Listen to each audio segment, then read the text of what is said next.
ओम परब्रह्मणे नमः। श्रीमद् भगवद गीता अध्याय दूसरा श्लोक 41वां।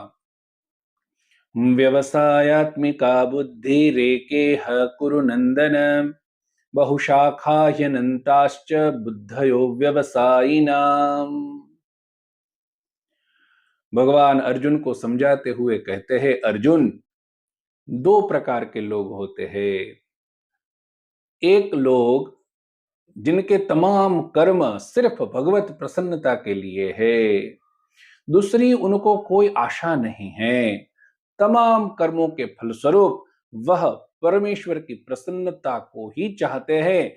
ऐसे जो मनुष्य है, ऐसे जो भक्त है, उनकी जो बुद्धि है वह निश्चयात्मिका है। उनका निश्चय है कि हमको तमाम कर्मों के फलस्वरूप एक ही परमेश्वर की प्रसन्नता चाहिए, मात्र परमेश्वर की प्रसन्नता। एक तो ये वाले लोग हैं, एक तो ये भक्त लोग हैं, और दूसरे निश्चय विहीन मनुष्य है, अव्यवसायी मनुष्य है, जिनकी बुद्धि का निश्चय नहीं है। अर्थात कभी इन कर्मों के अनुष्ठान से मुझे ये चाहिए, कभी इन कर्मों के अनुष्ठान से मुझे ये चाहिए। अर्थात कभी धन की आशा है, कभी घर की आशा है, कभी यश की आशा है। ऐसे लोगों की बुद्धि अनंताः बहुशाखाः, बहुशाखाएं वाली और अनंत होती है।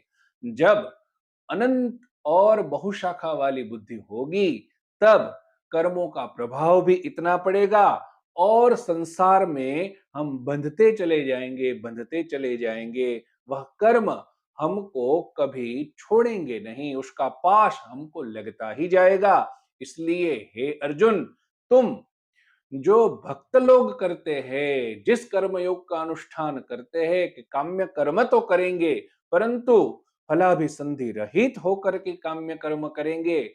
इस कर्म से सिर्फ मुझे भगवान की प्रसन्नता प्राप्त हो, ऐसा समझ करके सभी प्रकार के कर्म करेंगे। ऐसी व्यवसायत्मिका बुद्धि वाले तुम होकर के इस युद्ध को करो। नमस्कार।